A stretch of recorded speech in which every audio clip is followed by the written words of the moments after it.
இப்படிப்பட்ட நம்ம தெய்வங்களை, இப்படிப்பட்ட நம்ம மக்களை தற்குறி தற்குறின்றது இன்னமும் சொல்லிக்கிட்டு இருக்கிறாங்க. நான் காஞ்சிபுரத்தில் சொன்னதை தான் இங்க நான் திரும்பவும் ரிப்பீட் பண்றேன். நீங்க தற்குறி தற்குறின்னு சொன்னீங்களே, அவங்க தான் உங்களோட அரசியல் வாழ்க்கையே ஒரு கேள்விக்குறி ஆக்கி இருக்கிறாங்க. கேள்விக்குறி ஆக்கிட்டாங்க, இன்னமும் ஆக்க போறாங்க. அன்னைக்கு நான் சொன்னப்போ சிரிச்சவங்களாம் இன்னைக்கு என்ன பண்ண போறாங்களோ. உண்மையை சொன்னாதான் அந்த கூட்டத்துக்கு கசக்குமே. உண்மையிலே நீங்க மக்கள் மனசை புரிஞ்சு வச்சிருந்தீங்கன்னா நீங்க இப்படி மக்களை தப்பாவே பேசியிருக்க மாட்டீங்க. அது என்ன, அப்புறம் அரசியல் புரிதல் இல்லாம மக்கள் நமக்கு ஓட்டு போட்டுட்டாங்களாம். இந்த கவர்ச்சியில மயங்கி மக்கள் நமக்கு ஓட்டு போட்டுட்டாங்களா. நான் என்ன, சரி விடுங்க.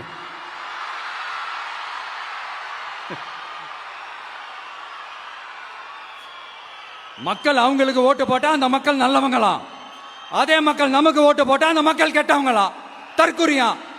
இதே மக்கள் தான் இத்தனை வருஷமா உங்களுக்கு ஓட்டு போட்டுட்டு இருந்தாங்க. உங்களுக்கு மட்டும் என்ன, வேற ஏதாவது பிளானட்ல இருந்து குதிச்சு ஓட்டு போட்டு போனாங்களா? தற்குறியாமா, தற்குறி நல்லா வருது, வேணான்னு பாக்குறேன்.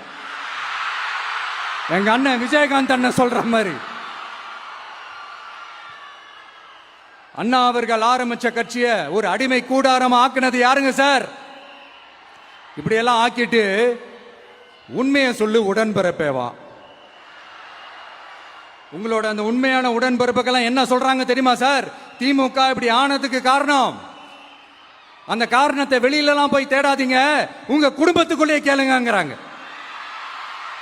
உங்களுக்காக மாடா உழைச்சி தேஞ்சு போய் கிடக்கிறோம்.